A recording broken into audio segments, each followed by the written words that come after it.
The October morning light streamed through the kitchen blinds of my lake house, cutting golden strips across the oak table where Margaret and I used to share our coffee. I sat alone now, same chair, same mug, the blue ceramic one with the tiny chip on the handle that she'd refused to throw away. "It gives it character," she'd say, running her thumb over the imperfection the way she did with everything broken that still had use left in it. I wrapped my fingers around the warm porcelain and looked out at Clearview Lake. The water was mirror still, reflecting the autumn sky like polished steel. Margaret had chosen this place 32 years ago, walking through rooms that smelled of sawdust and possibility. "This is where we'll grow old," she'd announced, as if the decision had been made by something larger than either of us. She'd been right, of course. We had grown old here. I just hadn't expected to finish the job alone. The grandfather clock in the hallway chimed 8 times, each note echoing through rooms that felt too large for one person.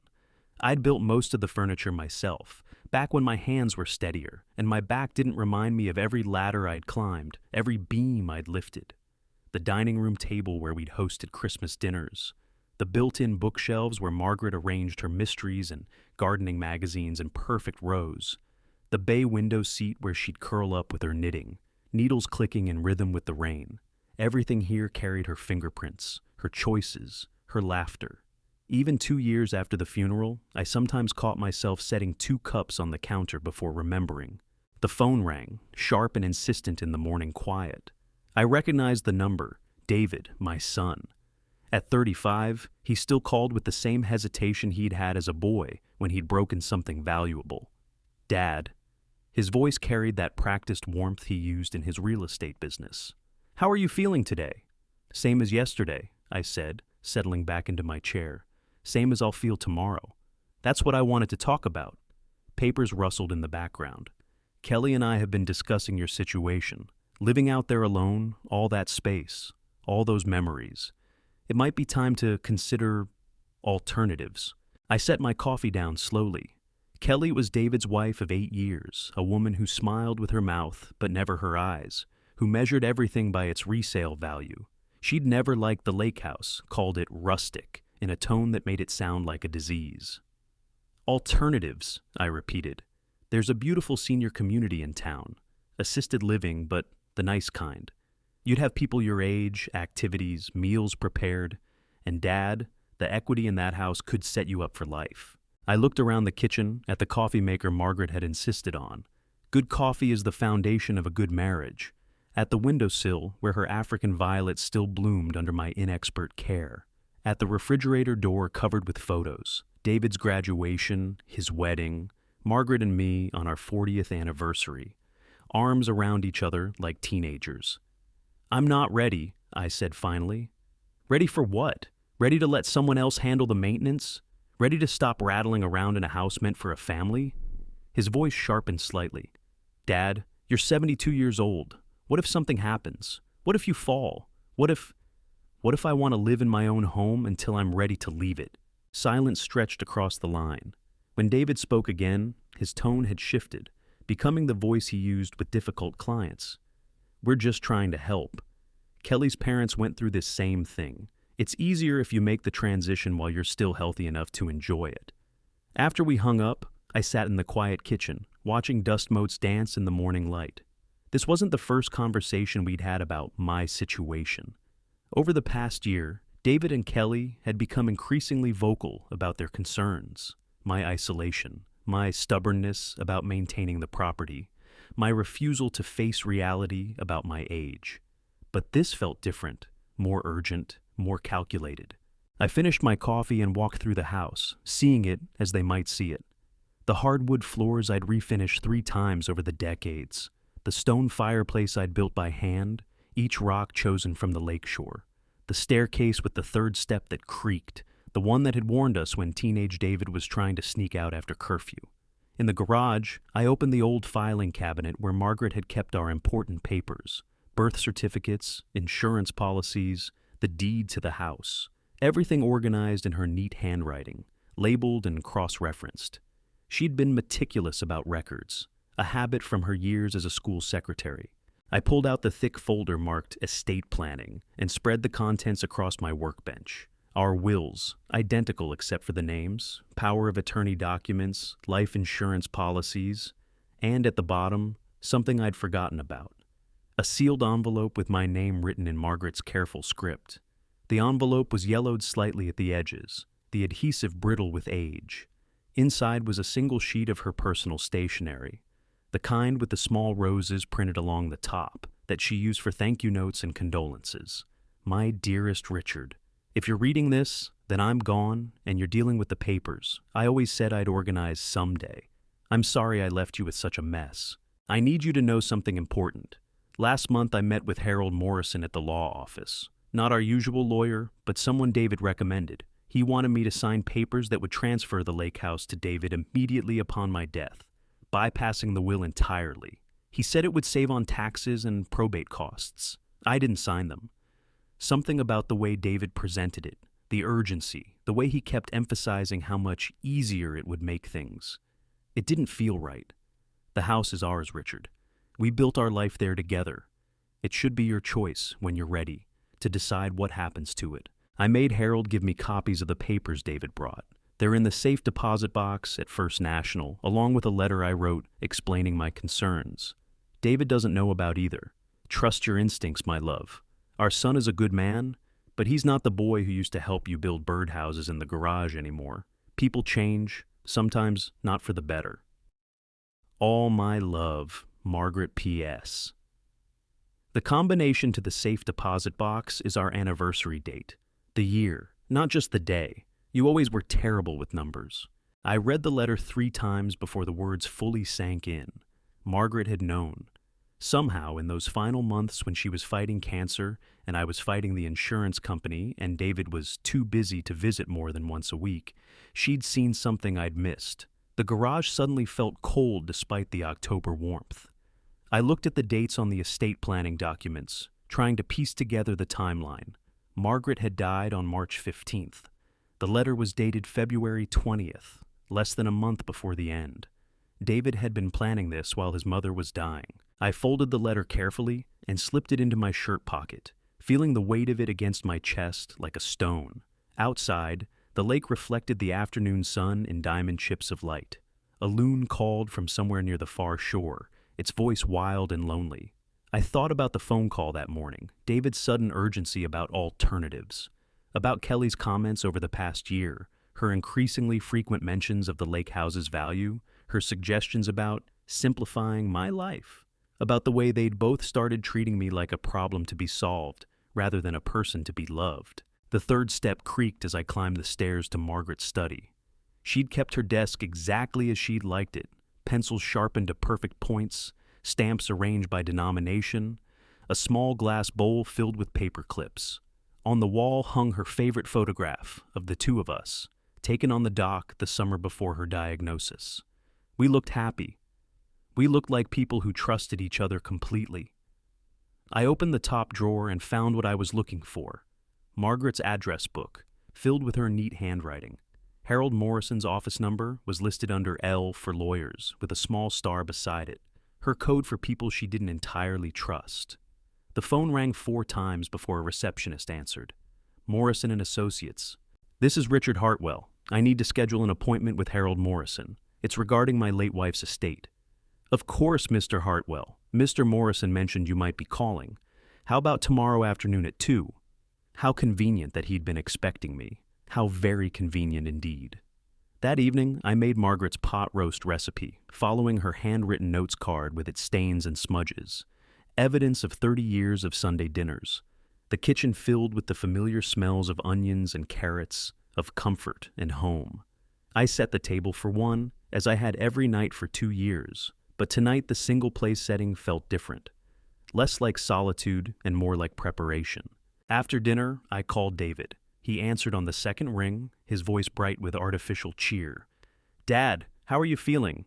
You sounded a little tired this morning." "I'm fine," I said. "I've been thinking about what you said, about the senior community." I could almost hear him sitting up straighter. "Oh? That's wonderful. I mean, I think you'd really like it there. Kelly drove by yesterday and said it looks very nice, very appropriate. Before I make any decisions, I'd like to review all the paperwork, the will, the deed, insurance policies. Make sure I understand exactly what I'm working with. Of course, David said quickly. Though honestly, Dad, that's all pretty complicated stuff.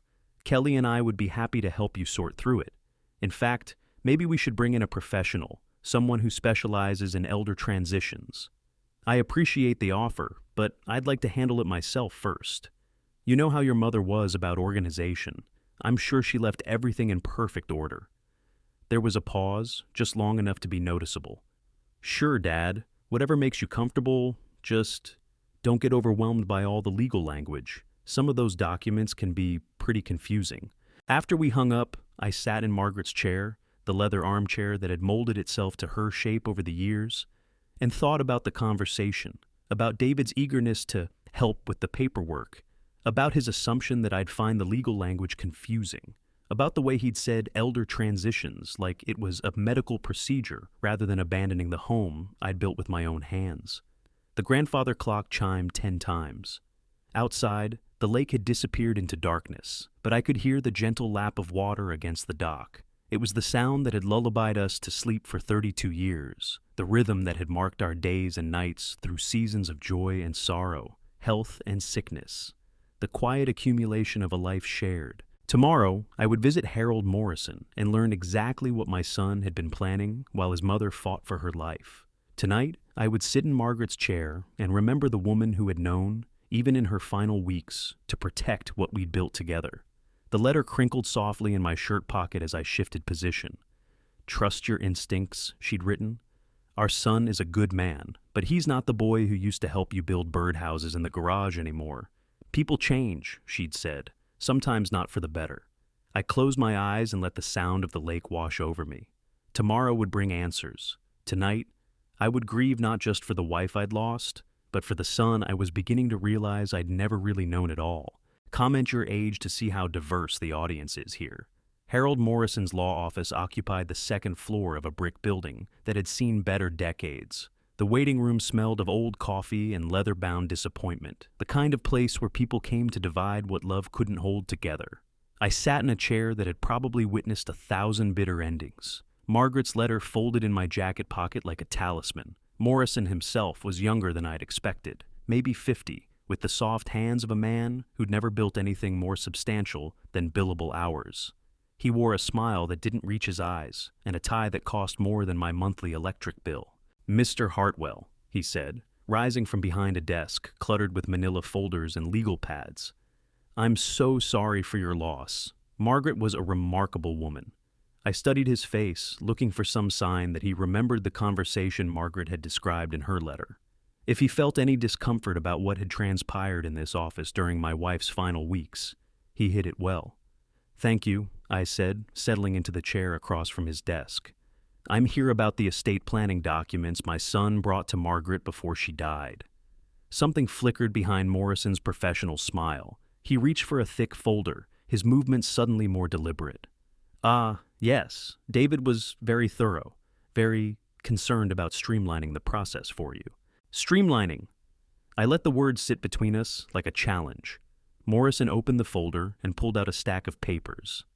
These are the documents we prepared at David's request: transfer on death deeds, revocable trust agreements, power of attorney forms, all designed to simplify the transition of assets and avoid the complexities of probate. He spread the papers across his desk like a dealer showing a hand of cards. I picked up the first document, scanning the legal language until I found what I was looking for. The lake house, described in precise legal terminology, would transfer immediately to David upon Margaret's death. Not upon my death, upon hers. This would have made my son the owner of our home while I was still alive, I said quietly. Morrison adjusted his tie. The arrangement was designed to ensure continuity of care. David expressed concerns about your ability to maintain such a large property as you age. He expressed these concerns while his mother was dying of cancer. Mr. Hartwell, I understand this is emotional, but your son was simply trying to plan for contingencies. Estate planning often requires difficult conversations about future scenarios. I set the papers down and looked directly at Morrison. Did Margaret sign these documents? The question landed like a stone in still water. Morrison's practiced composure wavered just slightly. She expressed some reservations about the timeline, wanted to discuss it with you first. That's not what I asked. Morrison cleared his throat and shuffled through the folder. No, she didn't sign them. She requested time to consider the implications. And then she died before she could consider them further. These things happen, Morrison said, his voice carefully neutral. Which is why David asked me to reach out to you now. The same arrangements could still be implemented. In fact, given the passage of time since Margaret's death, they might be even more beneficial. I gathered the unsigned documents into a neat stack. I'll need copies of everything. Of course, though I should mention, David specifically requested that I handle this matter directly with him. He was concerned about overwhelming you with the details. The temperature in the room seemed to drop 10 degrees. My son requested that you not speak with me about documents concerning my own property. Morrison's smile had gone rigid. He wanted to spare you the stress. Grief can make these decisions more difficult than they need to be. I stood up, my chair scraping against the worn carpet. Mr. Morrison, I'm 72 years old. I've been making decisions about my property and my life for more than half a century. I don't need my son's permission to review documents that bear my name. Certainly. I only meant, I know exactly what you meant. I reached into my jacket and pulled out Margaret's letter. My wife wrote this 3 weeks before she died. She was quite clear about her concerns regarding David's urgency and your role in this matter. Morrison's face went pale as he recognized Margaret's handwriting. Mr. Hartwell, if there's been some misunderstanding, there's been no misunderstanding. My wife saw exactly what was happening. The only question now is what I'm going to do about it. I left Morrison's office with a manila envelope full of copies and a clarity that cut through 2 years of grief-fogged confusion. Margaret had been right to be suspicious. David hadn't been planning for my future. He'd been planning for his own. The drive home took me past the elementary school, where Margaret had worked for 23 years, past the diner where David had bussed tables during high school summers, past the church where we'd baptized our son and buried my wife, places that held the archaeology of our family life, each one now feeling like evidence in a case I was only beginning to understand. At home, I spread the documents across the kitchen table, the same table where Margaret and I had paid bills and planned vacations and helped David with homework that seemed impossibly advanced for a boy who struggled to tie his shoes. The irony wasn't lost on me, using the heart of our family life to examine the plans for its dismantlement. The phone rang as I was reviewing the power of attorney forms. David's number. Dad, I heard you went to see Harold Morrison today. His voice carried a forced casualness that reminded me of his teenage years, when he'd try to gauge how much trouble he was in before admitting to anything. Word travels fast. Harold called. He was concerned you seemed upset about something. Look, if there's anything you don't understand about the estate planning stuff, Kelly and I can explain. I understand it perfectly. I picked up the transfer on death deed, noting David's signature already in place, waiting for mine and Margaret's to make it official. What I don't understand is why you were making plans for my house while your mother was dying. The silence stretched long enough for me to hear the grandfather clock ticking in the hallway. When David finally spoke, his voice had hardened. Mom was sick, Dad. Really sick. Someone had to think practically about the future. Practically? I turned the word over like a stone, examining its sharp edges. Is that what you call arranging to take ownership of our home before your mother was even buried? It wasn't like that. The documents were designed to protect the property, to make sure it stayed in the family. You're not getting any younger, and that house is a lot to maintain. So you decided to maintain it for me. How generous. Dad, you're not thinking clearly. This is exactly why Mom was reluctant to sign anything. Grief makes people paranoid, suspicious of the people trying to help them. The accusation hit like a physical blow. I looked at Margaret's photograph on the refrigerator, her smile bright and trusting, and felt something cold and final settle in my chest. Your mother wasn't paranoid, David. She was protective. There's a difference. Look, we can talk about this later. Kelly's making dinner, and you sound tired. Why don't you come over this weekend? We can sort all this out like a family. After he hung up, I sat at the table as the afternoon light faded to dusk. The house grew quiet around me, but it wasn't the peaceful quiet of solitude. It was the heavy silence of secrets revealed, of trust broken beyond repair. I thought about the boy David had been, eager to help, quick to laugh, proud of his father's calloused hands and practical knowledge. The teenager who'd worked summers with me, learning to frame walls and lay tile, complaining about the early hours but secretly pleased to be trusted with real responsibility. The young man who'd called me from college every Sunday, homesick and grateful for the sound of familiar voices. Somewhere along the way, that boy had disappeared. In his place was a man who spoke of his dying mother's concerns as paranoia, who plotted property transfers while she fought for her life, who believed his father's grief made him incapable of rational thought. That evening, I drove to the cemetery where Margaret was buried. Her headstone was simple granite with her name, dates, and the line from Psalms she'd chosen. She opens her mouth with wisdom, and the teaching of kindness is on her tongue. I'd visited every week since the funeral, bringing flowers and one-sided conversations about the weather, the lake, the way the light fell differently through the kitchen window, without her there to notice it. Tonight, I brought the documents. "You were right," I said aloud, my voice carrying across the quiet rows of stones. "You saw what I couldn't see, or what I didn't want to see." A cool breeze stirred the oak leaves overhead, sending shadows dancing across her grave. I thought about the letter she'd hidden for me to find, the careful way she'd documented her concerns, the safe deposit box she'd filled with evidence I didn't even know existed yet. "I'm going to the bank tomorrow," I told her. "I'm going to see what else you left for me to find." The drive home took me past David's house, a modern colonial in a subdivision that valued uniformity over character. The windows glowed warmly, and I could see figures moving behind the curtains, my son, his wife, the life they'd built in the shadow of their ambitions. Part of me wanted to stop, to knock on the door and demand explanations, to fight for the relationship we'd once had. But relationships like trust can't be rebuilt on demand. They require honesty, and I was beginning to understand how long it had been since David had offered me anything resembling the truth. At home, I made a simple dinner and ate it standing at the kitchen counter, looking out at the lake. The water was dark now, reflecting the early stars, and the familiar sight brought an unexpected sense of calm. This was my home, built by my hands, shaped by my choices and Margaret's vision. Whatever David had planned, whatever documents he'd prepared, whatever schemes he'd hatched with lawyers and real estate assessments, this place was still mine. The phone rang once more before I went to bed. I let it go to voicemail, David's voice filling the quiet kitchen with false concern and calculated affection. I deleted the message without listening to it completely. Some conversations were finished before they started. In the bedroom, I opened Margaret's jewelry box and found what I'd hoped would be there, the key to our safe deposit box, tied with a small ribbon and marked with a tag in her handwriting. "For when you need the whole truth." Tomorrow would bring revelations. Tonight, I would sleep in the bed we'd shared for 32 years, in the house we'd built together, surrounded by the life we'd created before our son decided it was his to manage.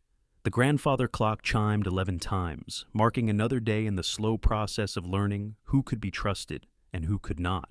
Outside my window, the lake lapped gently against the dock, keeping the same rhythm it had kept for decades, indifferent to human schemes and family betrayals. It was the sound of continuity, of something larger and more permanent than the small cruelties that passed between fathers and sons. I closed my eyes and listened to it carry me toward whatever tomorrow would reveal. The First National Bank hadn't changed much in the 30 years Margaret and I had been customers. Same marble floors worn smooth by decades of footsteps. Same brass fixtures that caught the morning light and threw it back in warm reflections. Mrs. Chen behind the customer service desk had been there almost as long as we had, watching our hair go gray, our steps grow slower, our visits change from depositing paychecks to managing retirement accounts. "Mr. Hartwell," she said, rising from her chair with the careful grace of someone who understood that grief had its own timeline. "How are you managing?" "Some days better than others," I said, which had become my standard response to a question that had no good answer. "I need to access our safe deposit box." She nodded and pulled out the signature cards, comparing my writing to the samples on file with the methodical precision of someone who'd seen too many family disputes over access to final secrets. "Box 247. It's been a while since you were here." Margaret had always handled the safe deposit box, filing away birth certificates and insurance policies and the kind of papers that accumulate over a lifetime of responsible living. I'd been content to let her manage the details, trusting her organizational skills and attention to the fine print that made my eyes glaze over. Now, I wished I'd paid more attention. The vault was cooler than the rest of the bank, lined with numbered boxes like a mausoleum for the important moments of people's lives. Mrs. Chen used her key and mine to open box 247, sliding out a metal container that felt heavier than I remembered.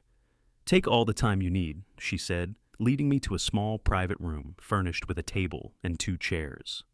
"Ring the bell when you're finished." I waited until I heard her footsteps fade before opening the box. On top were the documents I expected: our marriage certificate, the deed to the house, birth certificates for David and the daughter we'd lost at 6 months old, so long ago that most people had forgotten we'd ever had her. Insurance policies, old tax returns, a small velvet bag containing Margaret's grandmother's wedding ring. Beneath the familiar papers was a manila envelope marked in Margaret's handwriting, "For Richard." Open only after reading my letter. Inside were copies of the documents Harold Morrison had prepared for David, along with additional papers I hadn't seen. A second set of transfer documents that would have given David not just the lake house, but access to our joint bank accounts. A power of attorney form that would have allowed him to make medical decisions for both Margaret and me. And most troubling, a document labeled Competency Evaluation Request, a form that would have initiated proceedings to have me declared mentally unfit to manage my own affairs. At the bottom of the envelope was another letter in Margaret's handwriting, this one longer and more detailed than the first. "My dearest Richard, if you're reading this, then you've found what David and Harold Morrison thought they could keep hidden. I'm sorry to burden you with this knowledge, but you need to understand what we're facing. David came to me 3 times about signing these papers. The first time, he presented it as a simple estate planning update. The second time, he brought Kelly, and they talked about tax advantages and protecting the family legacy. The third time, he brought Harold Morrison to the house while you were at the hardware store. That's when I understood this wasn't about helping us. It was about controlling us. Morrison explained that the competency evaluation would be a precautionary measure to establish a baseline for my mental state during my illness. He said it would protect any decisions I made from being challenged later. But, Richard, I read the fine print. The evaluation wasn't just for me. It was designed to establish grounds for questioning your mental capacity as well. They're building a case to have us declared incompetent. David believes, or has convinced himself, that we're too old, too stubborn, and too sentimental to make rational decisions about our property. He sees the lake house as an asset being wasted on 2 people who don't need all that space. I confronted David about this. He didn't deny it, Richard. He said he was trying to protect us from ourselves, that grief and illness would cloud our judgment, that it would be easier for everyone if he could make the necessary decisions when the time came. I told him the time hadn't come. He said it would sooner than I thought. I've documented everything: dates, conversations, copies of all documents. I've also made some arrangements of my own. Contact James Whitmore at Whitmore & Associates. He has a sealed envelope with my instructions. Tell him the password is Bluebird. You'll know why. Remember, my love, the boy who built birdhouses with you in the garage is still there somewhere. But the man who's trying to steal our home is someone I don't recognize. Don't let guilt or hope blind you to what he's become. Trust what you see, not what you wish were true. All my love, always, Margaret. I read the letter twice, my hand steady despite the trembling in my chest. Margaret had known exactly what David was planning. More than that, she'd prepared for it. I gathered all the documents and returned them to the envelope, then locked the safe deposit box and walked back through the bank in a daze. Mrs. Chen looked up as I passed her desk. "Everything in order, Mr. Hartwell?"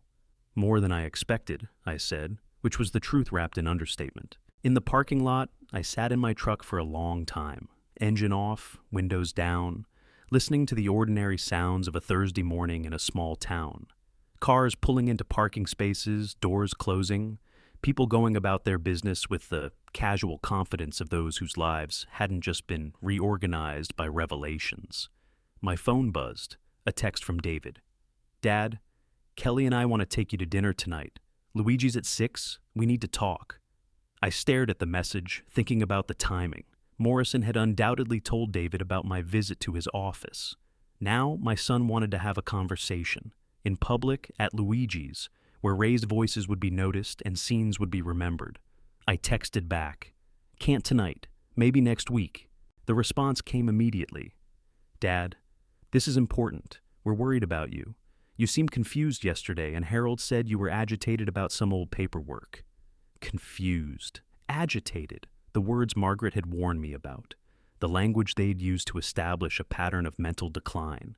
I could see the strategy now.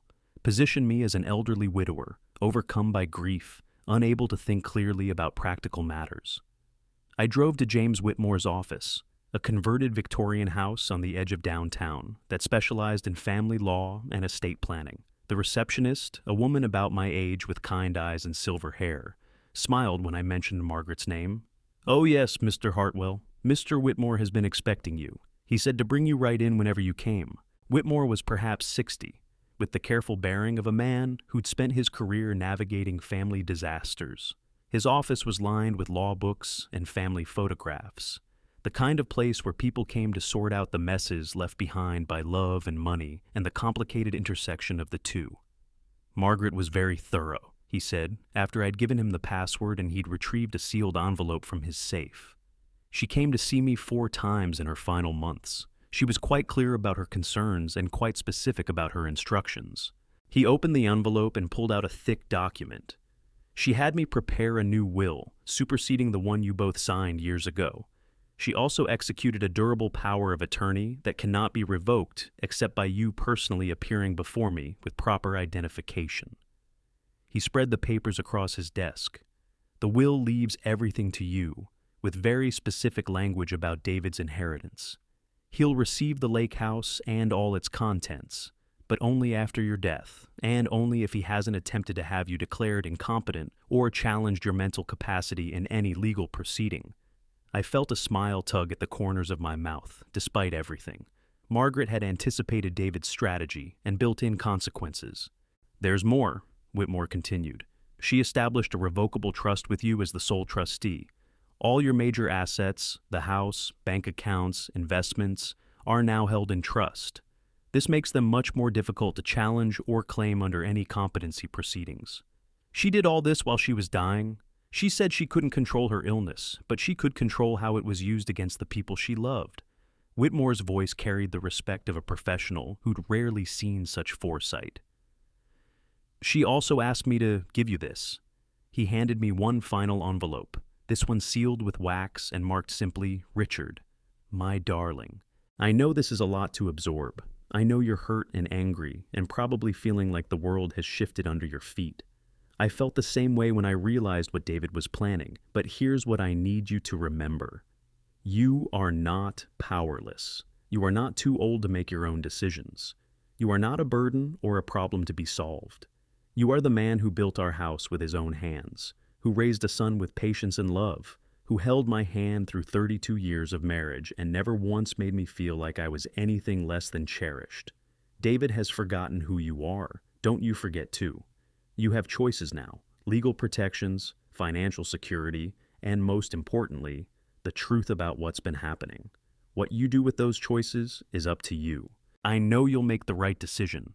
You always have. Love always, Margaret."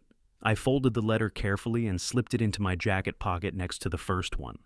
2 messages from the woman who'd known me better than anyone, who'd seen what I couldn't see and prepared for what I couldn't imagine. "Mr. Whitmore," I said, "I need to understand something. If David files for guardianship or tries to have me declared incompetent, what happens? With Margaret's protections in place, his case becomes very difficult to prove. The trust shields your assets, the power of attorney prevents unauthorized decisions, and the will creates strong disincentives for any challenges to your mental capacity. And if he doesn't know about Margaret's arrangements," Whitmore's smile was subtle but unmistakable, "then he's likely to make some very expensive mistakes." I left Whitmore's office with copies of all the documents and a clarity that felt like stepping out of fog into sunlight. Margaret had given me more than legal protection. She'd given me the tools to determine my own future. The drive home took me past Luigi's restaurant, where David wanted to have our important conversation. I could imagine the scene, my son and daughter-in-law, carefully coached talking points about my confusion and their concerns, witnesses to my agitation and inability to process simple information. Instead, I drove to the lake and parked at the public access, where teenagers came to swim and families brought picnics and old men like me came to think. The water stretched away toward the horizon, the same view I'd watched from my kitchen window for 3 decades, but somehow different now. Cleaner. More mine. My phone buzzed with another text from David. "Dad, please reconsider dinner. We're really worried about you." I typed back, "No need to worry. I'm doing fine." As I drove home, I thought about the conversation we'd have eventually, when David realized his careful plans had collided with his mother's even more careful preparations. When he understood that the confused, grieving widower he'd counted on didn't exist, had never existed except in his own assumptions about age and loss and the diminished capacity of people who dared to grow old. Margaret had been right about something else. The boy who'd built birdhouses with me was still there somewhere, but finding him again would require destroying the illusions that had taken his place, and that, I was beginning to realize, might be the most important construction project I'd ever undertaken. The grandfather clock was chiming 5 as I pulled into my driveway. An hour until David's dinner invitation. An hour until the conversation that would never happen the way he'd planned it. I had preparations of my own to make. The phone started ringing at 6:15. I let it go to voicemail, knowing David would be calling from Luigi's, probably with Kelly beside him, practicing expressions of concern while their untouched dinners grew cold. The message light blinked accusingly from the kitchen counter, but I had more important work to do.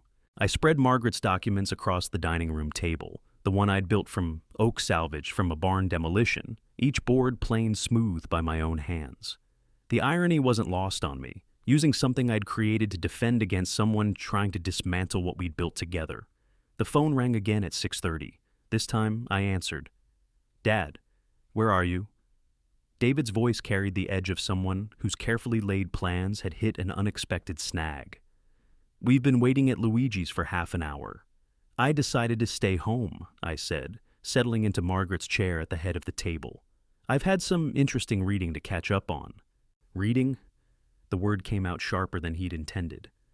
"Dad, you're worrying us. Harold Morrison said you seemed confused yesterday, that you were upset about some old estate planning documents."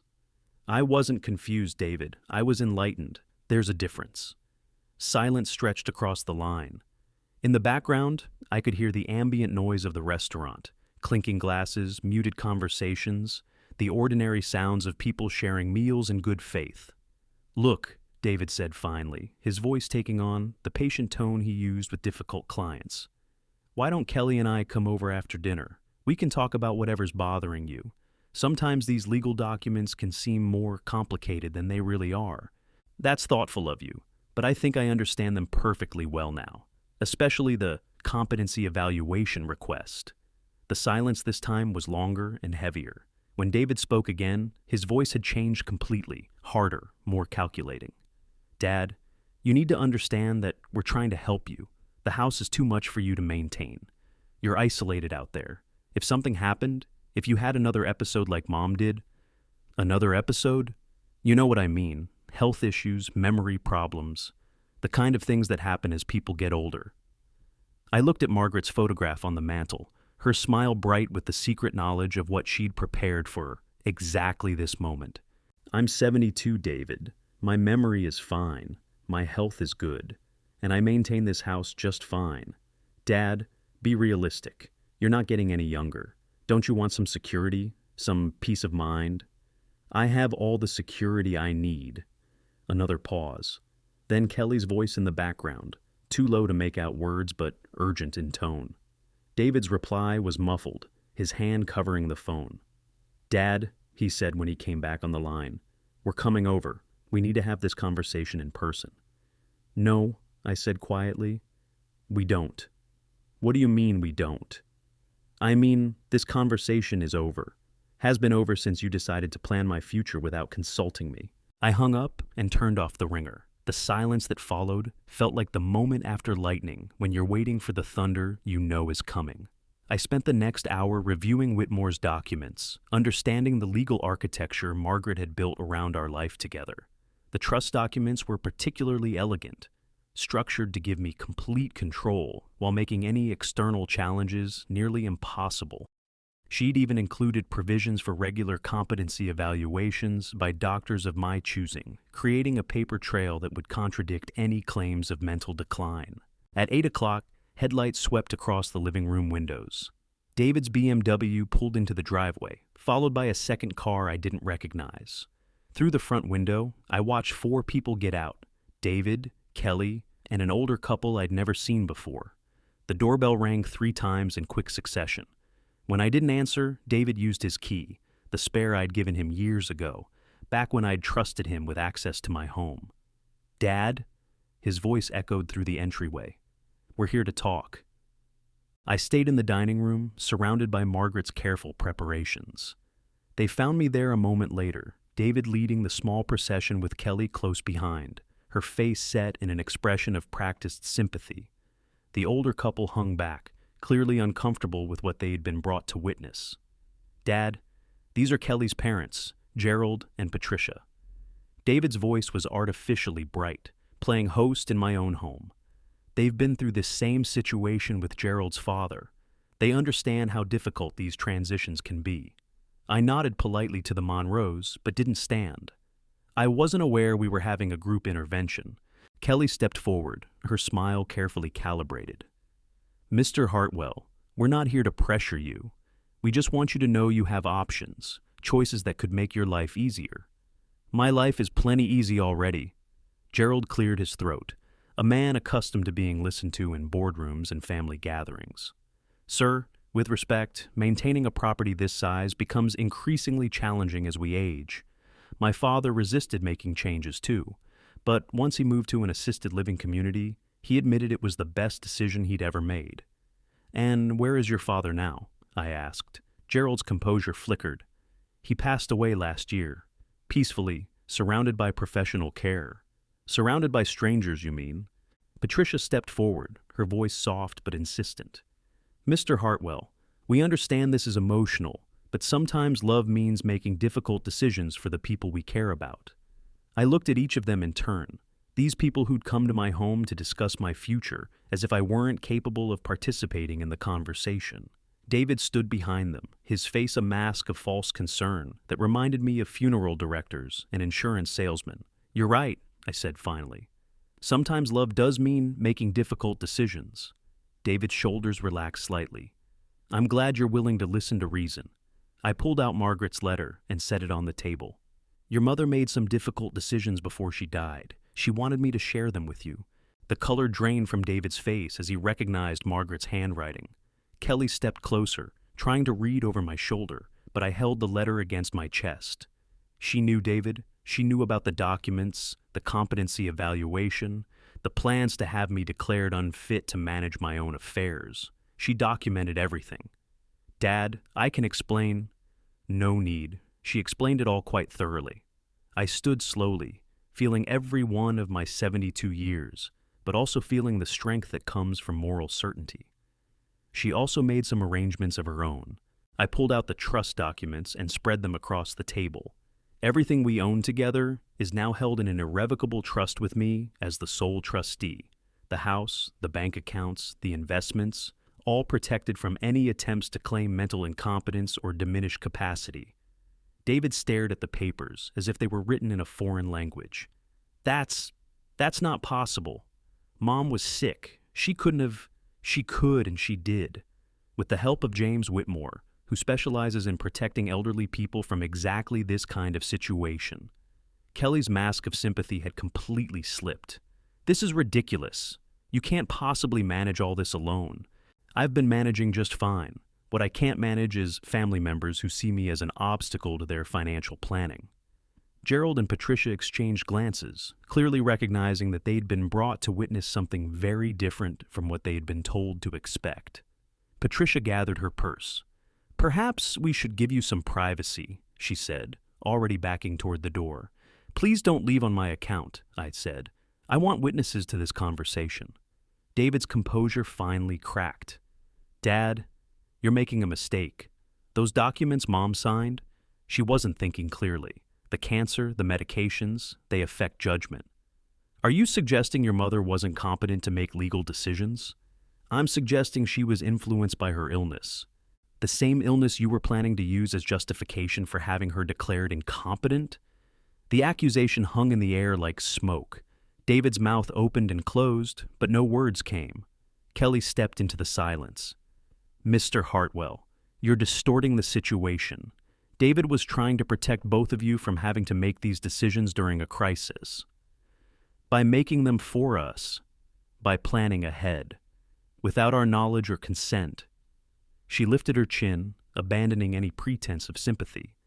Sometimes children have to make hard choices for their parents. And sometimes parents have to protect themselves from their children. I walked to the front door and opened it. I think this conversation is finished. Gerald and Patricia didn't need to be asked twice. They hurried past me with the embarrassed haste of people who had accidentally witnessed a family's private disaster. Kelly followed, but David remained rooted in place, staring at the trust documents as if he could will them out of existence. David, I said quietly, you need to leave now. He looked up at me with an expression I'd never seen before, not anger or disappointment, but something colder. This isn't over, Dad. You can't hide behind Mom's paranoia forever. It's not paranoia when the threat is real. After they left, I deadbolted the door and changed the locks on all the exterior entrances, a job that took me until nearly midnight but felt necessary in ways I couldn't entirely explain. The house seemed different afterward, more mine, as if I'd reclaimed something that had been subtly compromised. I made a cup of tea and sat in Margaret's chair, looking out at the lake. The water was black under the starless sky, but I could hear it lapping against the dock with the same rhythm it had kept for 32 years. Constant, reliable, indifferent to human schemes and family betrayals. The grandfather clock chimed midnight, and I realized I'd survived the first day of the rest of my life. Tomorrow would bring new challenges. David wouldn't give up easily, and Kelly would undoubtedly devise new strategies for what she'd call helping me see reason. But tonight, surrounded by Margaret's careful protections and my own renewed understanding of who could be trusted, I felt something I hadn't experienced since her diagnosis. Hope. The documents were back in their folder, the trust established, the power of attorney executed. Margaret had given me more than legal protection. She'd given me the tools to determine my own future. What I did with those tools would be my choice, made by my own judgment, in my own time. I raised my teacup to her photograph. Thank you, I said aloud, for seeing what I couldn't see, for protecting what we built together. Outside, the lake continued its ancient conversation with the shore, indifferent to the small dramas of human life, but somehow blessing them with its permanence. I finished my tea and prepared for bed, knowing that tomorrow would test the foundations Margaret had laid. But foundations, built properly and with care, were meant to bear weight. Even the weight of a son's betrayal and a father's refusal to be diminished by age or grief, or the careful cruelties of those who confuse love with control. I was ready for whatever came next. My son hid a secret letter from me. What I did next shattered his carefully built lies. Part 5, The Counteroffensive. The locksmith arrived at 8 in the morning, a young man named Tommy, whose grandfather had worked on my construction crews 30 years ago. He didn't ask why I needed all the locks changed overnight, just whistled appreciatively at the solid brass hardware I'd chosen when we built the house. They don't make them like this anymore, Mr. Hartwell, he said, running his fingers over the original deadbolt. Most people today just want something that looks secure from the outside. I built this house to last, I said, watching him work. Everything in it was chosen for function, not appearance. By 9:30, I had new keys and the satisfaction of knowing that David's spare would no longer grant him access to my home. It was a small thing, changing locks, but it felt significant, the first physical manifestation of the boundaries I was beginning to draw. The phone rang as Tommy was packing up his tools. Margaret's lawyer, James Whitmore. Richard, I wanted to follow up on yesterday's meeting. How did things go with your son? I gave him a brief summary of the evening's confrontation, including David's reaction to discovering Margaret's preparations and his parting threat about her paranoia. Not unexpected, Whitmore said. In my experience, People who've been planning to take advantage of someone's supposed diminished capacity don't react well when they discover their target is fully competent and legally protected. What should I expect next? Escalation, probably. He may try to have you evaluated by a doctor of his choosing, claiming concern for your welfare. He might attempt to access your financial records, looking for evidence of poor judgment or unusual spending. He could even file a petition with the court, claiming you're being unduly influenced by outside parties, meaning me. The clinical way Whitmore described these possibilities made them feel less threatening somehow. This was his area of expertise, family law warfare, and he'd seen it all before. What do I need to do? Document everything. Keep records of all interactions, especially anything that could be construed as harassment or attempts at intimidation. And Richard, don't let him provoke you into doing anything that could be used as evidence of instability. After Whitmore hung up, I made coffee and sat at the kitchen table with a yellow legal pad, beginning the careful documentation he'd recommended. Date, time, participants, exact quotes where I could remember them. It felt like preparing for a legal deposition, which I supposed it was. The documentation took most of the morning. By the time I finished, I had 3 pages of careful notes chronicling David's behavior over the past year. The increasing pressure about the house, the suggestions about my confusion, the carefully planted seeds of doubt about my ability to live independently. Looking at it all written down, the pattern was clear. This hadn't been a spontaneous concern about my welfare. It had been a campaign, carefully orchestrated and steadily escalated. The only question was how long it had been going on before I'd noticed. At noon, I drove to the bank where Margaret and I had done business for 3 decades. I wanted to review our account activity, looking for any signs that David had been monitoring our finances more closely than I'd realized. Sarah Martinez, our personal banker, greeted me with the warm familiarity of someone who'd processed decades of our deposits and withdrawals, who'd approved our mortgage and celebrated its final payment. Mr. Hartwell, how are you managing? I know this first year has been difficult. Some days better than others, I said, which had become my standard response. Sarah, I need to review our account activity for the past year, all of it, checking, savings, the money market account. She didn't ask why, just pulled up the records on her computer screen. Would you like printed copies? Please. While she worked, I thought about trust and how it eroded. Not all at once, but gradually, like water wearing away stone. Each small invasion of privacy, each assumption about my incapacity, each decision made without consulting me, had been a drop in that erosive process. Sarah handed me a thick manila folder. Everything's there, going back 13 months. If you need anything else, just let me know. I took the folder to a quiet corner of the bank lobby and began reviewing the statements. Our financial life was laid out in neat columns: mortgage payments, utilities, Margaret's medical expenses, my modest withdrawals for daily living. Nothing unusual until I reached the statements from Margaret's final months. There, among the expected entries, were several I didn't recognize. Small amounts, $50 here, $100 there, withdrawn from our account at ATMs across town. The withdrawals had started 3 months before Margaret's death and continued for 2 months afterward. I checked the dates against my own movements, my own memory of where I'd been and what I'd needed cash for. None of these withdrawals were mine. Someone had been accessing our account, someone with our PIN number and either Margaret's card or very good forgeries. My hands were steady as I gathered the statements, but something cold had settled in my chest.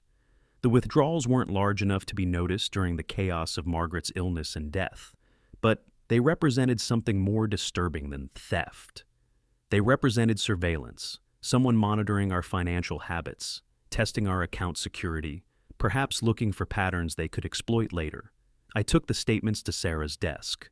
"These withdrawals," I said, pointing to the irregular ATM activity. "I didn't make them." Her professional composure slipped slightly. "Are you saying someone accessed your account without authorization?" "That's exactly what I'm saying." She studied the statements, her frown deepening. "Mr. Hartwell, I need to file a fraud report immediately. This is serious. Do you have any idea who might have had access to your PIN number?" I thought about David's visits during Margaret's illness, the way he'd offered to help with errands and banking, his access to our house and personal information. The pattern was becoming clearer and uglier. I have some ideas, I said, but I'd like to investigate a little more before making accusations. Sarah nodded, but her expression remained troubled. In the meantime, I'm going to freeze these accounts and issue you new cards with new PIN numbers. If someone has been accessing your funds, we need to stop it immediately. The drive home gave me time to think about the implications of what I'd discovered. The unauthorized withdrawals weren't random theft. They were too small, too carefully spaced, too deliberately hidden among legitimate transactions. Someone had been testing the security of our accounts, learning our patterns, preparing for something larger. Margaret's letter had mentioned David's urgent timeline, his insistence that decisions needed to be made quickly. Now I understood why. He'd been planning to access our accounts more extensively, probably after establishing some form of legal control through the competency proceedings or power of attorney documents. The house felt different when I returned, more fortress-like with its new locks, but also more mine. I made lunch and ate it standing at the kitchen counter, looking out at the lake while I planned my next moves. The phone rang at 2 o'clock. David's number, but Kelly's voice. Dad Hartwell, this is Kelly. I wanted to apologize for last night. I think we all got a little emotional and said things we didn't mean. Her tone was carefully modulated, professional but warm, the voice she probably used with difficult real estate clients. But there was something underneath it, a tension that suggested this call was strategic rather than spontaneous. I appreciate that, Kelly. I was wondering if we could start over. Maybe you could come to dinner this weekend. Just family, no one else. We could talk about your concerns, address any questions you have about the future. That's thoughtful, but I'm not ready for that conversation yet. Dad, I understand you're feeling overwhelmed. These legal documents can be confusing, especially when you're dealing with grief. But we're here to help. We want what's best for you. The phrase, what's best for you, had become a red flag, a signal that someone was about to make decisions for me rather than with me. Kelly, I need you to understand something. I'm not confused, I'm not overwhelmed, and I'm perfectly capable of deciding what's best for myself. Of course. I didn't mean to suggest otherwise. It's just that some of the arrangements Margaret made before she died, well, they might not reflect what she would have wanted if she'd been thinking more clearly. There it was, the direct attack on Margaret's competency, the suggestion that her final legal decisions were invalid because of her illness. Margaret was thinking very clearly, I said quietly, clearer than anyone else involved in this situation. But Dad, you have to admit she was under tremendous stress. The cancer, the treatments, the medications, they all affect judgment. Even the best legal minds can make questionable decisions when they're facing their own mortality. I felt the anger rising in my chest, hot and clean. Are you suggesting my wife wasn't competent to make legal decisions during her final months? I'm suggesting she might have been influenced by factors that wouldn't normally affect her judgment, such as fear, confusion, possibly even manipulation by people who saw an opportunity to take advantage of a vulnerable situation. The accusation was clear. Someone had manipulated Margaret into making legal arrangements that went against her family's best interests. Someone like James Whitmore, someone like me. I think this conversation is over, I said. Dad, please don't hang up. We're trying to help you. If there are legal documents that don't reflect Margaret's true wishes, we can contest them. We can protect you from people who might be taking advantage of your grief. I hung up and immediately called Whitmore's office. When he came on the line, I described Kelly's suggestions about Margaret's competency and her hints about contesting the legal arrangements.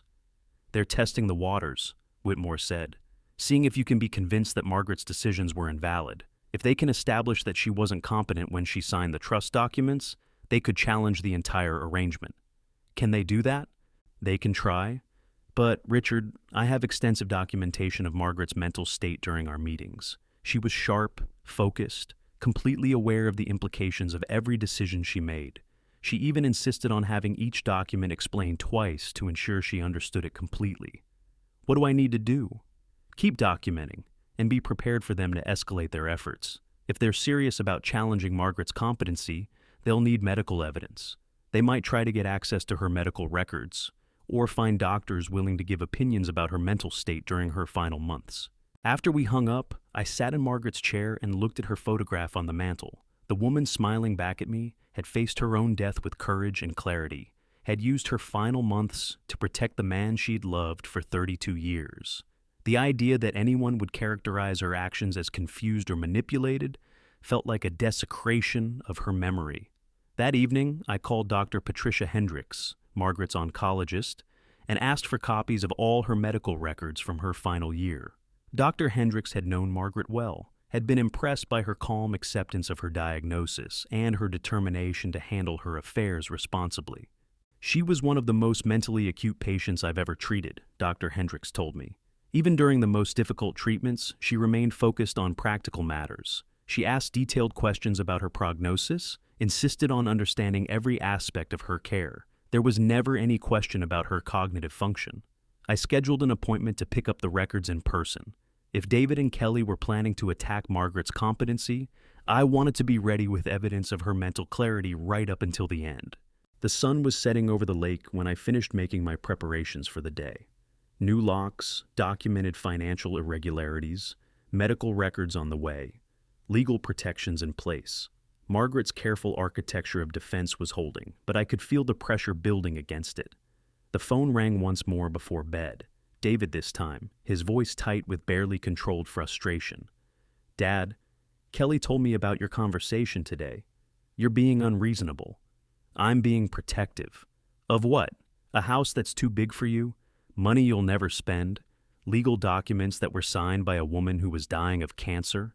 The direct attack on Margaret's memory hit like a physical blow, but I kept my voice steady. "Your mother was dying, David. She wasn't dead. There's a difference." "Is there? Because from where I'm sitting, it looks like she made a lot of decisions based on fear and confusion rather than love and trust.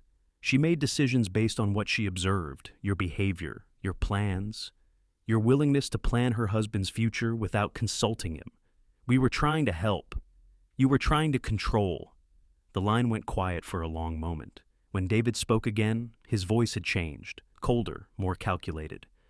"Dad, you need to understand something. This isn't going away. We're going to challenge those documents. We're going to prove that Mom wasn't competent when she signed them, and we're going to get you the help you need, whether you want it or not. David, I'm sorry it's come to this, but sometimes children have to save their parents from themselves." The line went dead. I sat holding the phone, listening to the dial tone, understanding that the war Margaret had prepared for was about to begin in earnest. But I wasn't the same grieving widower David thought he was fighting.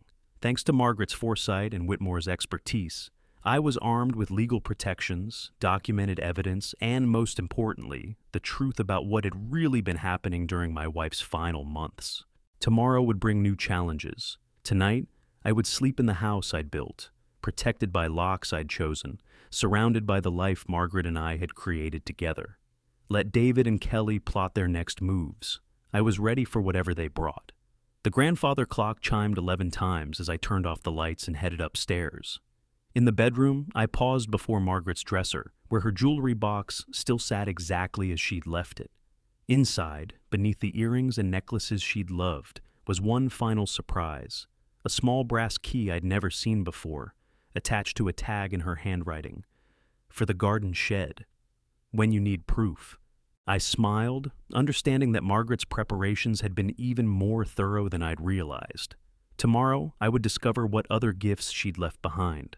Tonight, I would rest easy knowing that love, properly planned and carefully executed, was still stronger than greed disguised as concern. The war was coming, but I wouldn't be fighting it alone. The brass key felt warm in my palm as I walked across the dewy grass toward the garden shed at dawn. Margaret had always been an early riser, believing that the best work was done while the world was still quiet and the mind was clear. Standing in the morning mist with her final secret in my hand, I felt closer to her than I had since the funeral. The shed was tucked behind the rose garden she'd spent 20 years perfecting, a small wooden structure I'd built to store her tools and potting supplies. I'd avoided it since her death, unable to face the carefully organized space that still smelled faintly of the lavender sachets she'd hung from the rafters. The key turned easily in the lock, and I pushed open the door, expecting to find the familiar collection of spades and watering cans. Instead, I discovered that Margaret had transformed the back corner into something resembling a private office. A small desk sat beneath the single window, its surface covered with file folders and a laptop computer I didn't know she owned. On the desk was an envelope marked, "Richard, read this first. My darling, if you found this place, then you followed all my clues, and you understand that David's concerns about our future weren't as spontaneous as they seemed. What you don't know yet is how long this has been going on, or how carefully it was planned. The laptop contains copies of emails and documents I gathered over the past 18 months. David has been in contact with Elder Care Transition Services, a company that specializes in helping families navigate difficult conversations about aging parents. He's also been corresponding with a financial advisor about liquidating inherited assets and with several real estate agents about high-value lakefront properties. The timeline is all there, Richard. This didn't start when I got sick. It started when David and Kelly bought their house and realized they were in over their heads financially. I've organized everything by date. The password for the laptop is BlueJay32. Remember the bird that used to tap on our bedroom window every morning? I know this will hurt. I'm sorry to leave you with this burden, but you need to see the full scope of what we're dealing with. Knowledge is power, and power is what you'll need to protect yourself. Look in the bottom drawer of the desk. I've left you one more gift. With all my love, Margaret. I opened the laptop with trembling fingers and spent the next 2 hours reading through Margaret's meticulously organized files. She'd been right. The planning had started long before her cancer diagnosis. David's first email to Elder Care Transition Services was dated 14 months ago, shortly after he and Kelly had purchased their house in the expensive subdivision. The emails painted a picture of financial desperation disguised as filial concern.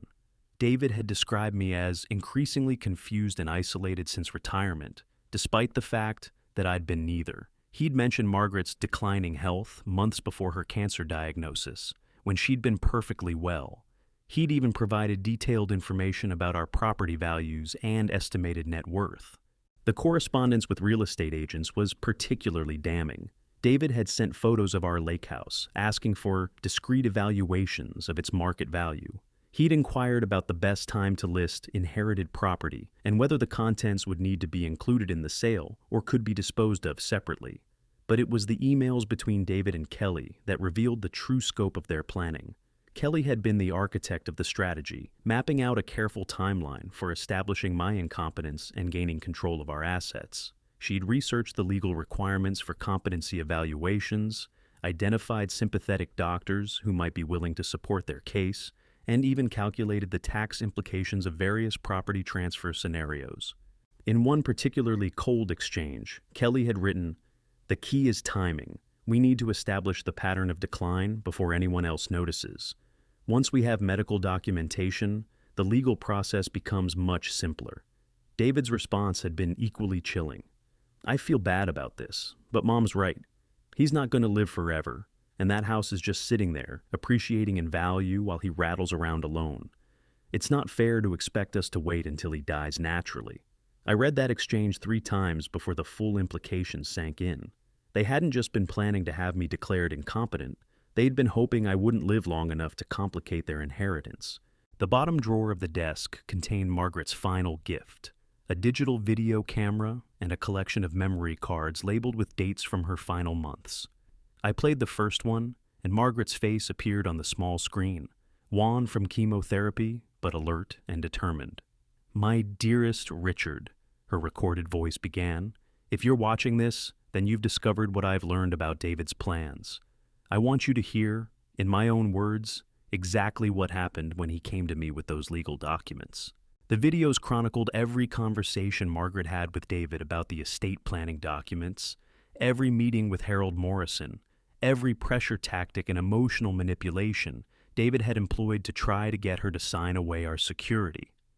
Margaret had worn a small recording device during these encounters, hidden in her sweater or jacket, capturing audio that corroborated everything she'd written in her letters. In one particularly devastating recording, David could be heard telling his dying mother, "Dad's not going to be able to handle any of this alone.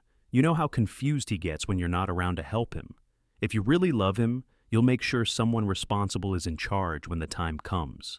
Margaret's response was clear and firm. Your father is one of the most capable men I've ever known. If he seems lost sometimes, it's because he's watching his wife die, not because he's losing his mind. Mom, be realistic. He's 72 years old. How long do you think he can maintain this property by himself? What happens when he has a heart attack out here alone? What happens when he forgets to take his medication or leaves the stove on? What happens when you stop underestimating him? The conversation had deteriorated from there, with David becoming increasingly frustrated with Margaret's refusal to cooperate with his plans. In the final recording, made just 2 weeks before her death, David's mask had slipped completely. "Well, fine," he'd said, his voice tight with anger. "Don't sign the papers, but don't expect me to clean up the mess when Dad's stubborn pride gets him hurt or killed.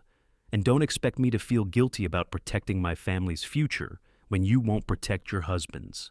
Margaret's response had been barely audible, weakened by her final round of chemotherapy, but absolutely clear. "I am protecting my husband. From you."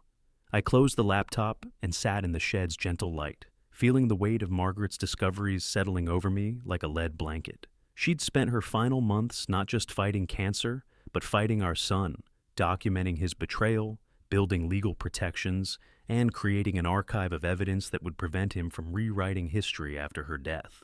The woman who'd been too weak to walk to the mailbox had found the strength to spy on her own child.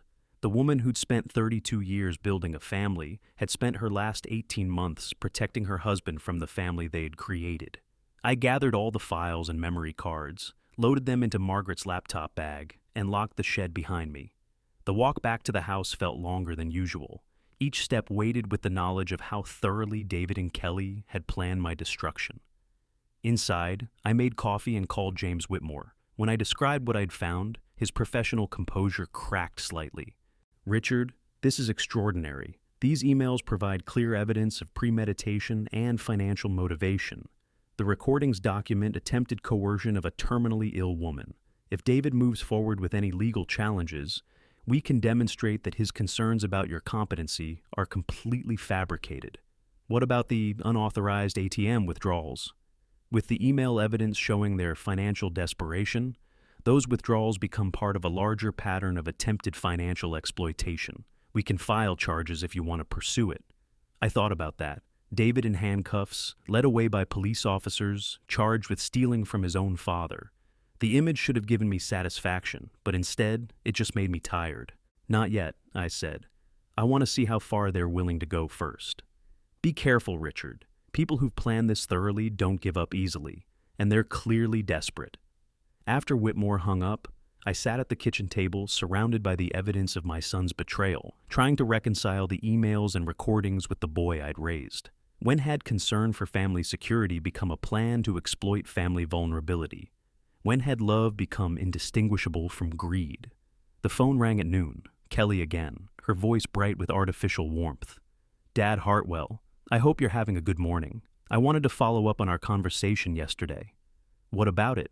"I think I may have expressed myself poorly. I wasn't trying to question Margaret's decisions. I was just concerned that she might have been under undue influence from outside parties when she made those arrangements." "Outside parties meaning her lawyer?" "Well, yes. Sometimes legal professionals take advantage of vulnerable clients, especially elderly people facing serious illness. It's more common than you might think." The accusation was carefully worded, but unmistakable. James Whitmore had manipulated my dying wife into making legal decisions that benefited him rather than her family. "Kelly, are you suggesting that Margaret was coerced into protecting our assets?" "I'm suggesting that perfectly honest people can make decisions they wouldn't normally make when they're scared and sick, and being advised by people who might not have their best interests at heart." I thought about the recordings I'd just watched, the clear evidence of who had been trying to coerce whom during Margaret's final months. "I see. And what would you suggest I do about these supposedly coerced decisions?" "We think you should get a second opinion, from a lawyer who specializes in elder law, someone who can review Margaret's arrangements objectively and determine whether they truly reflect what she would have wanted under normal circumstances. And if this objective lawyer determines that Margaret's decisions weren't in my best interest, then we could work together to modify them, create arrangements that actually protect you instead of tying up your assets in legal structures you don't understand. The conversation was following a script Kelly had obviously rehearsed, each suggestion designed to sound reasonable while undermining the protections Margaret had carefully constructed. "I'll consider it," I said, knowing I had no intention of doing any such thing. "That's wonderful. I'll research some qualified attorneys and send you a list. Dad, I know this is difficult, but we really are trying to help. Families should stick together during challenging times." After she hung up, I sat looking at Margaret's photograph on the mantel, thinking about the definition of family. Margaret had understood that blood relationship didn't automatically confer trustworthiness, that people who claimed to love you could still be willing to destroy you if the price was right. David and Kelly would send me their list of objective lawyers, attorneys who would undoubtedly find problems with Margaret's arrangements and recommend changes that would benefit my son's financial situation. They would present this as protecting me from unscrupulous legal advice while actually protecting themselves from the consequences of their own schemes. But Margaret had given me more than legal protection. She'd given me the truth, documented and recorded and impossible to deny. Whatever David and Kelly tried next, I would be ready for it. The afternoon brought another visitor, a woman in her 50s wearing a professional suit and carrying a briefcase, who introduced herself as Dr. Amanda Chen from Senior Assessment Services. "Mr. Hartwell, I'm here at the request of your family. They've expressed some concerns about your living situations and your ability to manage independently. I didn't invite her in. What kind of concerns?" "General welfare issues. Your son mentioned that you've seemed confused lately, that you've been making unusual decisions about your finances and your living arrangements." "Such as?" "Changing locks without clear reason, becoming suspicious of family members who are trying to help, possibly being influenced by outside parties in your legal decisions." The assessment was clearly designed to establish a pattern of paranoid behavior that could support a competency challenge. David and Kelly weren't waiting for my response to their suggested lawyers. They were already building their case through other channels. "Dr. Chen, who is paying for this assessment?" "Your family, of course. They're very concerned about your welfare." "And what will this assessment involve?" "Just some simple cognitive tests, questions about your daily routines, an evaluation of your living environment, nothing invasive or complicated." I thought about Margaret's warnings, about the careful way David and Kelly had researched the process of having elderly parents declared incompetent. This surprise assessment was obviously part of their strategy. "I appreciate your concern, but I'm not interested in being evaluated." "Mr. Hartwell, these assessments are really for your own protection. If there are any issues with your cognitive function, it's better to identify them early so appropriate support can be provided." "And if I refuse?" Dr. Chen's professional smile became slightly strained. "Well, that's certainly your choice, though I should mention that sometimes refusal to cooperate with reasonable wellness checks can itself be seen as evidence of impaired judgment." The threat was politely worded but unmistakable. Submit to evaluation or have my refusal used as evidence against me. "Dr. Chen, I think you should speak with my attorney before proceeding any further with this assessment." Her smile disappeared entirely. "That's certainly your right, Mr. Hartwell. I'll note in my report that you declined to participate and refer the matter back to your family." After she left, I called Whitmore immediately and described the encounter. "They're moving faster than I expected," he said. "This kind of surprise assessment is a classic strategy. They hope to catch you off guard and get you to say something that can be used to support their competency claims." "What happens now?" "Dr. Chen will file a report stating that you refused evaluation, which they'll try to use as evidence of impaired judgment. But Richard, we have Margaret's recordings documenting their real motivations.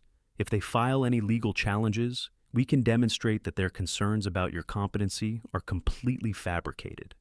That evening, I sat in the garden shed, reading through more of Margaret's files by lamplight. She'd been incredibly thorough, documenting not just David's communications, but also researching the legal and financial strategies he'd been pursuing. She'd even found evidence that he'd been in contact with estate sale companies, apparently planning to liquidate our household contents as soon as he gained control of the property.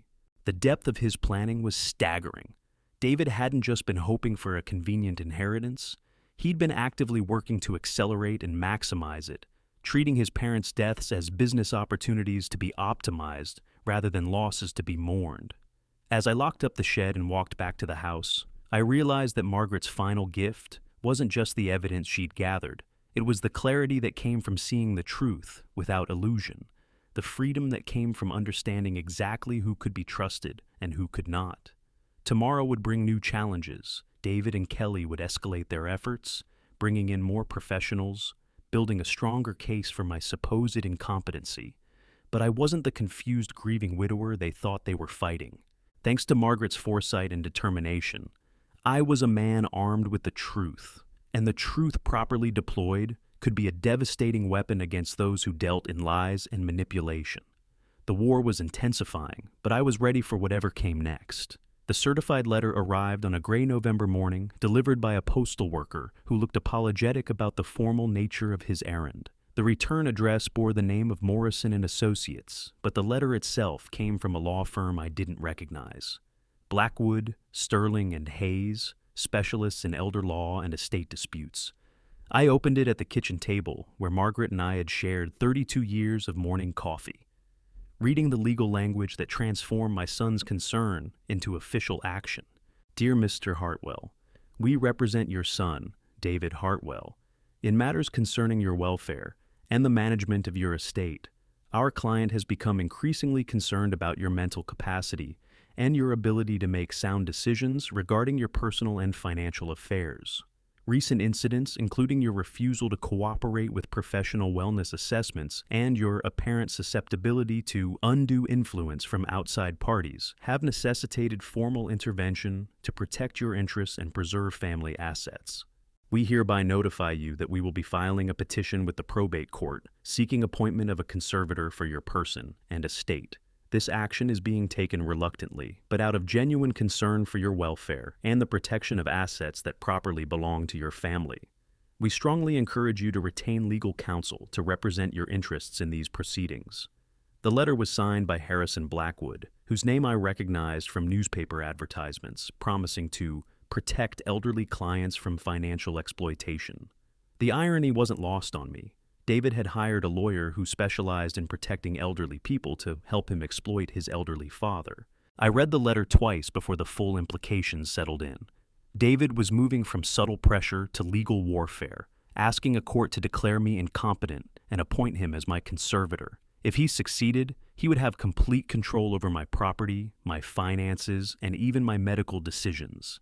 But Margaret had prepared for exactly this scenario. I called James Whitmore, who wasn't surprised by the development. Harrison Blackwood is known for taking aggressive positions in family disputes, he said. He's probably promised David that your age and recent widowhood make you an easy target for a conservatorship petition. How long do we have? The petition will need to be filed formally, and you'll have at least 20 days to respond. But Richard, I want you to understand something. This is where Margaret's preparations become absolutely crucial. Without the evidence she gathered, this could have been a very difficult fight. With her evidence, we can demonstrate that David's concerns about your competency are completely fabricated, motivated by financial desperation rather than genuine care for your welfare. That afternoon, I made a decision that would have seemed impossible 6 months earlier. I called the local newspaper and asked to speak with the editor about a story that might interest their readers. Janet Morrison, no relation to Harold Morrison, had been covering local news for 15 years, including several cases of elder abuse that had shocked our small community. When I explained that I was being targeted for conservatorship by my own son, she agreed to meet with me that evening. Mr. Hartwell, these family disputes are often more complicated than they appear from the outside, she said, as we sat in my living room, her digital recorder placed discreetly on the coffee table. What makes you believe your son's concerns aren't legitimate?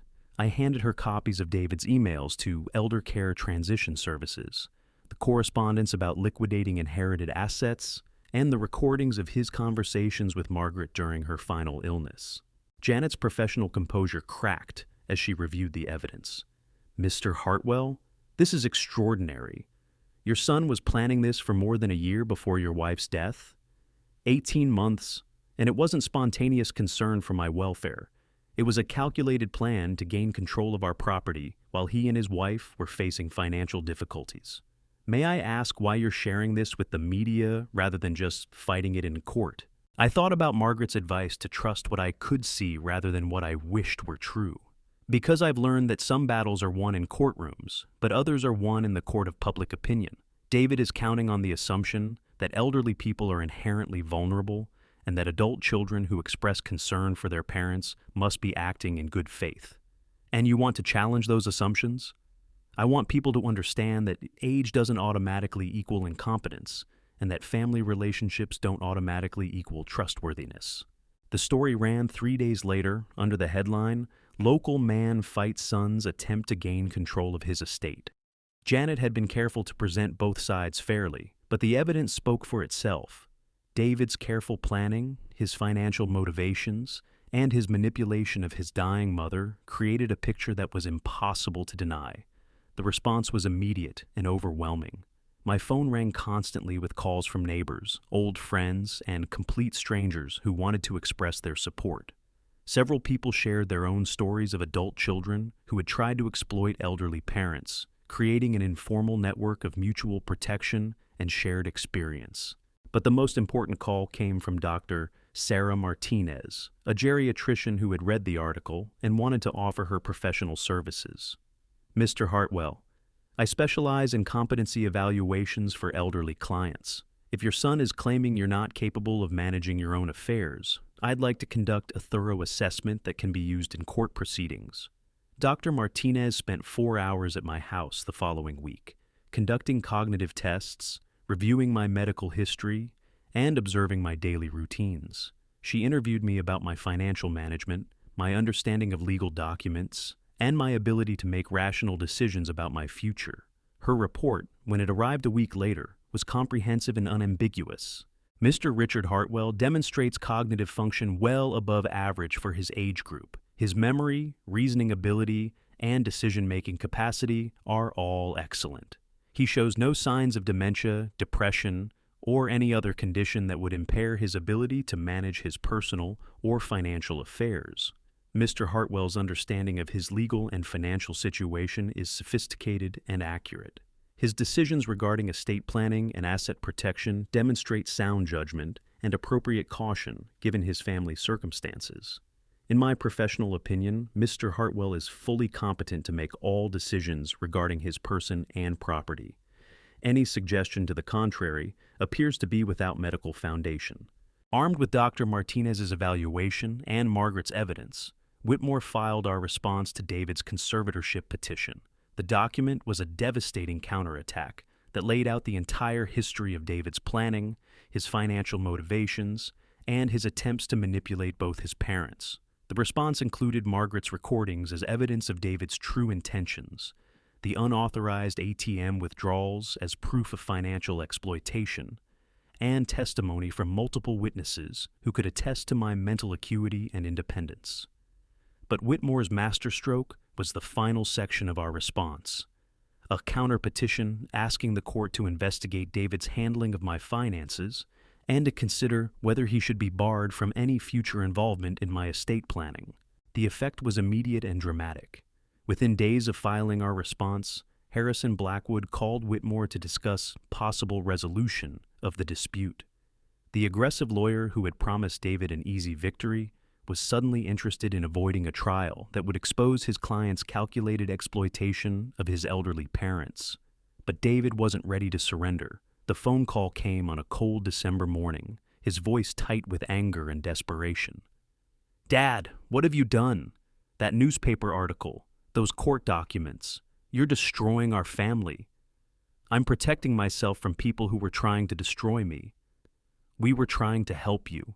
Everything we did was out of concern for your welfare.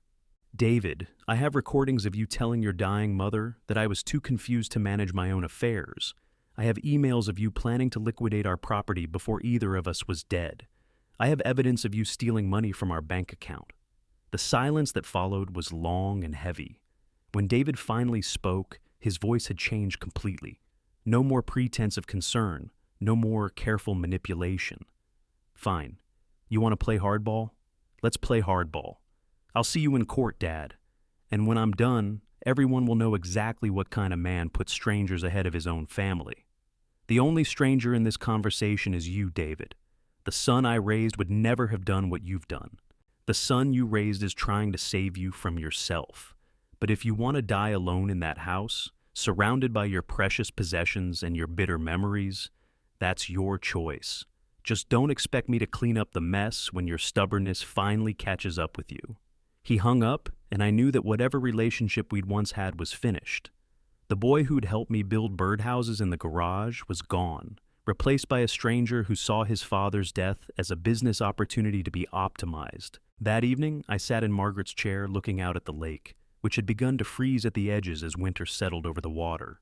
The house was quiet except for the familiar sounds of settling wood and the distant hum of the furnace. Sounds that had been the soundtrack of our marriage and would now be the soundtrack of whatever time I had left.